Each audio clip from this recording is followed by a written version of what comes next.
அதிகம் வரும், பாவத்துக்கு தக்கதான தண்டனையும் வரும்.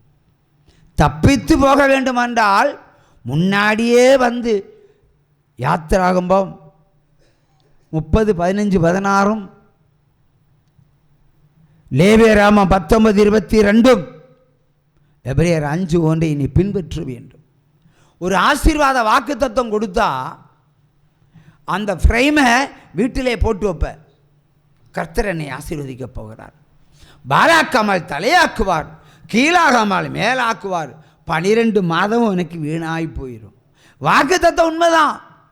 நீ பாவத்துக்கு மனம் திருந்தாவிட்டால் அந்த வேத வசனம் வெறும் டம்மியாக தான் உட்கார்ந்துருக்கும், வேலை செய்யாது.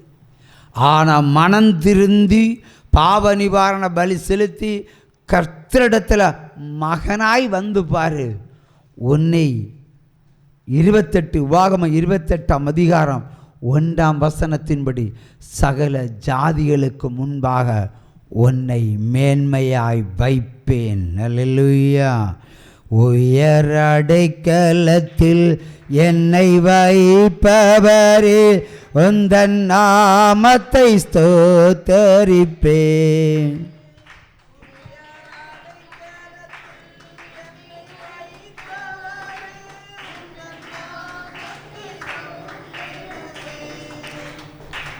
அல்லேலூயா.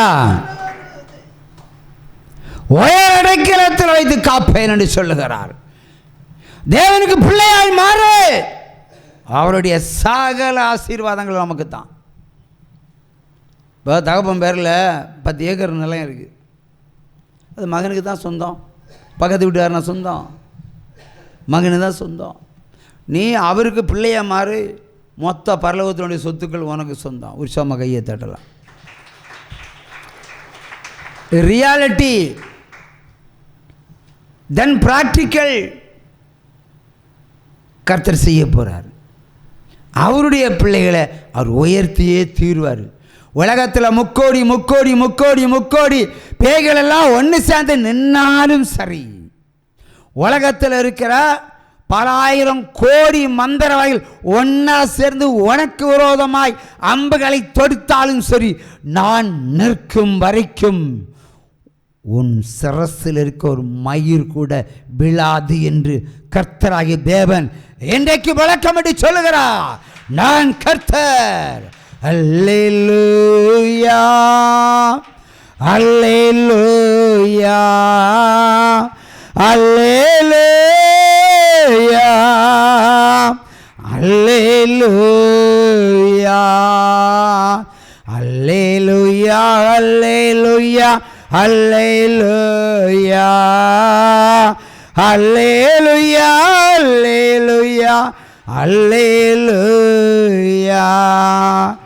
நான் உன்னை தெரிந்து கொண்டேன், நான் உன்னை களிக்கூறு களிக்கூறு கர்த்தர் புதியன செய்திடுவான். கர்த்தர்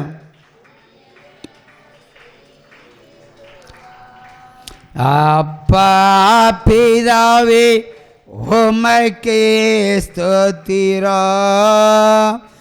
அப்பா பிதாவே உமக்கே ஸ்தோத்திரம். இந்த தகப்பனிடத்தில் நம்ம என்ன கேட்டாலும் இல்லைன்னே சொல்ல மாட்டார். நீ பிள்ளையாய் கேட்டுப்பார், எல்லாமே கொடுத்துருவார். அல்லேலூயா. இன்றைக்கி சாட்சி சொன்ன சகோதரனுடைய மகன் தகப்பனை குறித்து ஒரு வார்த்தை சொன்னதாக அவர் இங்கே மேடையில் சொல்லிக்கிட்டு போனார்.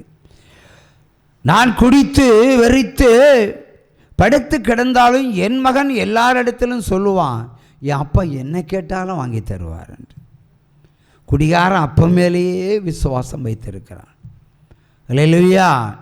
அப்போது ஆண்டவர் மேலே நம்பிக்கை வைத்தா அந்த தேவன் உங்களுக்கு என்னெல்லாம் செய்ய போகிறாரு எண்ணி பார்க்க முடியுமா? எண்ணில் அடங்காத நன்மைகளை நான் உனக்கு செய்வேன். கையை தட்டலாம். எண்ணில் அடங்காத நன்மைகளை நான் உனக்கு செய்வேன். வெட்கப்படுகிற இடமெல்லாம் நான் உங்களை உயர்த்துவேன் என்று வாக்குத்தத்தம் பண்ணின தேவாதி தேவனுக்கு சப்தமாக ஒரு அல்லேலூயா. இந்த தெய்வம் நம்ம தெய்வம், நல்ல தெய்வம்.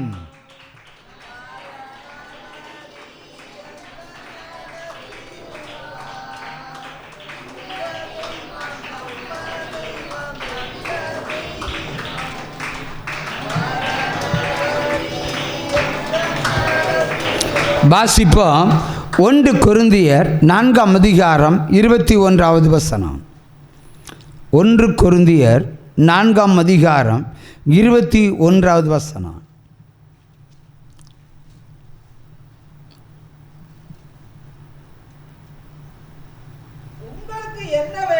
உங்களுக்கு என்ன வேண்டும்? பிரம்போடு உங்களிடத்தில் வர வேண்டுமோ? அன்போடும் சாந்தத்தோடும் சாந்தமுள்ள ஆவியோடும் வர வேண்டுமா? என்ன வேண்டும்? பிரம்பு வேண்டுமா? சாந்தமுள்ள தேவன் வேண்டுமா? 2 கேள்விக்கு ஒரு பதில் சொல்லுங்களேன்.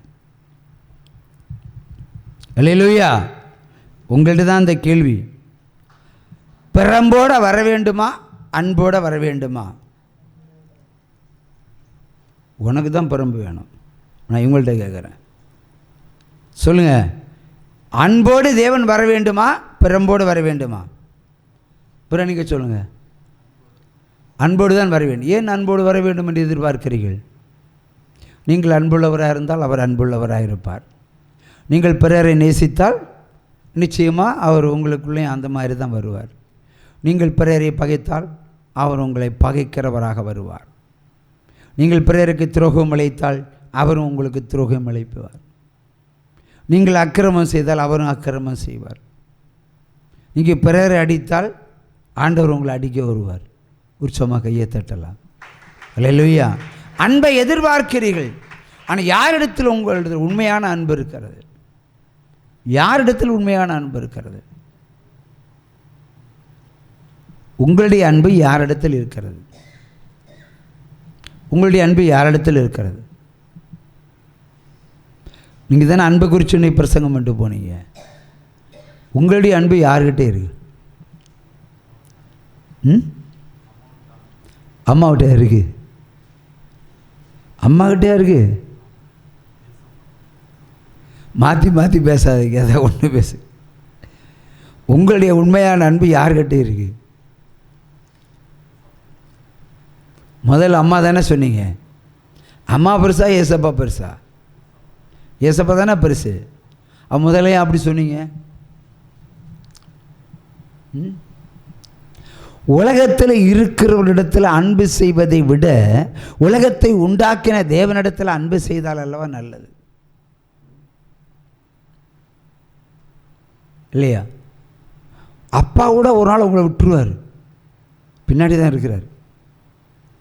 உங்கள் அம்மாவோட ஒரு நாள் விட்டுருவாங்க, ஆண்டவர் விடுவார். அப்போ உண்மையான அன்பு நீங்கள் எங்கே வைக்கணும்? ஏசப்படத்தில் வைக்கணும். அவரிடத்தில் நம்ம அன்பு கூர்ந்தால் நீங்கள் தேவனுடைய பிரமாணங்களை அன்பு கூறுவீர்கள். That's the point. இயேசுவை ஏற்றுக்கொண்டவர்கள் பைபிளை ஏற்றுக்கொள்வார்கள். அந்தி கிறிஸ்துவை ஏற்றுக்கொள்கிறவர்கள் ஜெபம் பண்ணுவார்கள், மிகுதியாய் ஜெபம் பண்ணுவார்கள், அதிகமாய் ஜெபம் பண்ணுவார்கள். ஆனால் ஒரு பிரமாணத்தையும் பின்பற்றுவதில்லை. இயேசுவிடத்தில் அன்பு கூர்ந்தால் இருதயத்தில் ஒரு வார்த்தை புறப்பட்டாலே போதும். அவன் சொல்லுவான் பாருங்க, தாவீதின் குமாரன் எனக்கு இறங்கும். அவன் எத்தனை மணிக்கு நேரம் ஜெபம் பண்ணனான்? எவ்வளோ பைபிளை படித்தான்? அவன் கண்ணே இல்லை, ஒன்றுமே இல்லை. ஆனால் ஆண்டவர் ஏற்றுக்கொண்டான். அதற்கு அடையாளமாய் அன்பு செய்தான். இந்த தேவனால் என்னை குணப்படுத்த முடியும் என்று அவன் நம்பினான். ஆகவே இயேசு வரும் திசையில் அவன் அமர்ந்திருந்தான். இயேசு அந்த திசை வழியே வருவதைக் கண்டு அவரை தன் பக்கம் திருப்பும்படி தாவீதின் குமாரனே எங்களுக்கு இறங்கும் என்று கூவினான். ஜனங்கள் அவர்களை தடை செய்தார்கள். ஆனால் அதையும் தாண்டி கூக்குரலிட்டு அவர் அழைத்தான். தேவன் நின்று திரும்பினார். ஏம்மா கையை தட்டுறோம்? நம்ம ஏன் கையை தட்டுறோம்? இந்த சும்மா சும்மா நான் கை தட்ட சொல்கிறேன் இல்லை, உங்களுக்கு அது காமெடி மாதிரி தெரியும். பெந்திகோஸ்காரங்க தைரியமாக கையை தட்டுவாங்க, ஆர்சிக்காரன் கையை தட்ட யோசிப்பான், சிஎஸ்காரன் பதுங்குவான். நம்ம சபையில் பழக்கங்கள் இல்லை. இப்போ நீங்கள் தட்டுனா உங்களை திரும்பி பார்ப்பார் கர்த்தர். That's a point. ரோட்டில் ஒருத்தன் போகிறான், சும்மா பேர் சொல்லி கூப்பிட்டு பாருங்க, திரும்பி கேட்க மாட்டான். ஆனால் பேர் சொல்லி கையை தட்டி பாருங்க, திரும்பி பார்ப்பான். கர்த்தர் உங்களை திரும்பி பார்க்க வேண்டும் என்பதற்காகவே உங்கள் கரங்களை நீங்கள் தட்டுங்கன்னு சொல்கிறது. புரியுதா? ஆழ்ந்த ரகசியங்கள் உண்டு. அல்லேலூயா. சும்மா சும்மா தட்ட சொல்கிறான்னா அதே வேளையில் உங்கள் சோர்வு போயிடும், உங்கள் தூக்கம் போயிடும், உங்களுக்குள்ளே இருந்து நெளிகிற சர்ப்பங்கள் ஓடி போயிடும். நீங்கள் தட்டுறது கர்த்தருக்கு இல்லையா? கையை தட்டுனா பரலோகத்திலும் திரும்பி பார்ப்பார். யார்? என்ன காட்சன் கையை தட்டுறான், என்ன மாதிரி தட்டுறான். சிலர் அடித்தா ஈவிட ஓடாது, சிலர் கை தட்டுனா ஈவிட ஓடாது. ஆனால் டூப்ளிகேட் அபிஷேகம் வரட்டு, ஆஹா, கை மட்டுமல்ல உடலும் சேர்ந்தே ஆடும் பாருங்க. அதான் டூப்ளிகேட் அபிஷேகம். அல்லேலூயா. உடல் அசையாமல் அந்நிய பாஷை இறங்கினா அது சூப்பர், அது பெஸ்ட். இந்த டிஸ்க் ஆடுற மாதிரி இடுப்பாக வளைத்து நெளித்து எல்லாம் கை தட்டுறாங்க பாருங்க, டூப்ளிகேட். சரியான பாம்பு, அது சாதாரண பாம்பும் இல்லை, அது சீரும். அந்த அந்நிய பாஷை பேசும்போது பாருங்கள், பாம்புக்கு சத்தம் கேட்கும் உங்களுக்கு தனியாக. விட்டு பாருங்கள், ஒருவேளை உங்கள் மனைவிமார்கள் அந்நிய பாஷை பேசுனா பாருங்கள், அதில் எப்படியும் பாம்புக்கு இறைச்சல் சத்தம் கேட்க தான் செய்யும். பரிசுத்த ஆவியின் அந்நிய பாஷை பேசுனா ஒவ்வொரு வார்த்தையும் வெடிகுண்டாய் இறங்கும். அல்லேலூயா. உற்சமாக ஏற்றுட்டுங்க. அவர் என்ன சொல்லுவார்? சும்மா அவசியம் எல்லாம் பேச மாட்டார். அவர் சொல்லுவார், நான் உன்னை வாளாக்காமல் தலையாக்குவேன்னு சொல்லுவார், நீ கீழாகாமல் மேலாவாயின்னு சொல்லுவார், உன்னை பலத்த ஜாதி ஆக்குவேன்னு சொல்லுவார், உன் பாவத்தை பிடுங்கி எறியன்னு சொல்லுவார், நான் உன்னை பெரிய ஜாதி ஆக்கி காட்டுவேன் என்று சொல்லுவார், நீ இடதுபுறம் வலதுபுறம் பழகி பெருகுவாய் என்று சொல்லுவார். இதுக்குத்தான் ஆண்டவர் அந்நிய பாஷையில் பேசுவார். சும்மா கப்சாலாம் அடிக்க மாட்டார். உனக்கு என்ன செய்ய போகிறாரோ அதுதான் சொல்லுவார், அது உனக்கு மட்டும்தான் புரியும். ஆனால் நீ அதனுடைய அர்த்தத்தை புரிந்து கொள்ள வேண்டும். அர்த்தம் தெரியக்கூடிய உணர்வு உனக்கு இருந்தால் நீ ஒரிஜினாலிட்டி, இல்லைன்னா நீ டூப்ளிகேட்டுன்னு அர்த்தம். இல்லையே? ஒரு சும்மா கையை தட்டுங்க. அந்நிய பாஷை சிலருக்கு வருது பாருங்க, சிலருக்கு அந்நிய பாஷை வருதுங்க, பயங்கரமாக ஆக்ரோஷம் அடித்து அந்த பைபிள் வசனத்தெல்லாம் எடுத்து சொல்லி கூக்குள்ள போட்டு சொல்லுவான். சொல்லிட்டுமா அந்த பொம்பளைய ஆண்டவர் என்ன அடித்து போடணும், ஆண்டவர் என்ன ஜபத்தில் சொல்கிறது இருக்கிறதுன்னு அந்நிய பாஷை. அந்த பொம்பளையை அடித்து போடணும் ஆண்டவர் என்ன.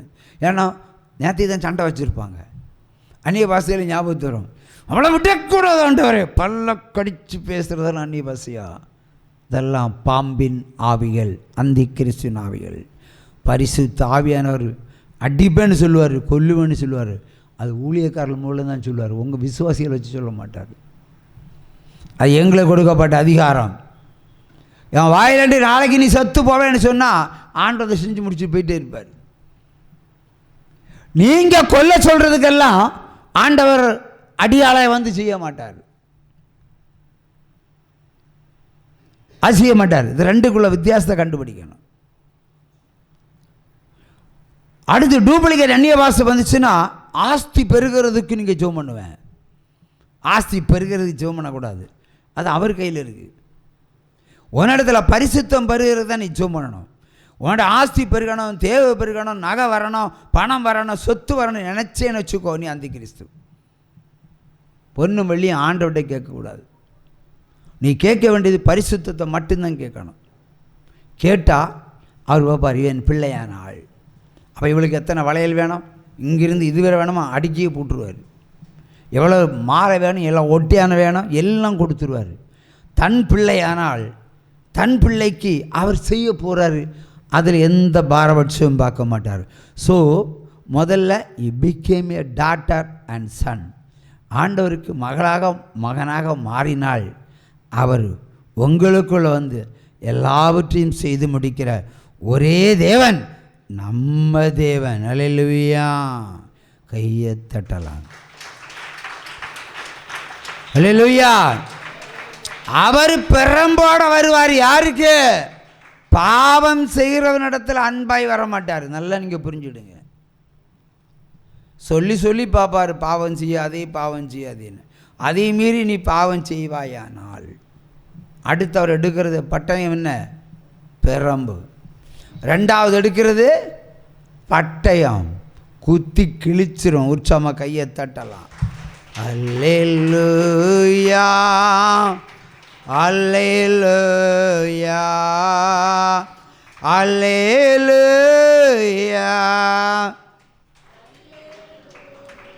எரேமியா 4ஆம் அதிகாரம் 10வது வசனத்தை வாசிப்போம்.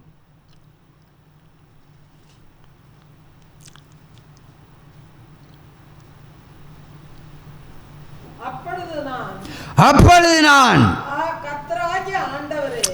கர்த்தராகிய ஆண்டவரே, உங்களுக்கு சமாதானம் இருக்கும் என்று சொன்னதினால் மெய்யாகவே இந்த ஜனத்துக்கும் எருசலேமுக்கும் மிகுதியான மோசத்தை வரப்பண்ணினீர். பட்டயம் பிராணன் மட்டும் எட்டுகிறதே என்றேன். இதுதான் வரும்.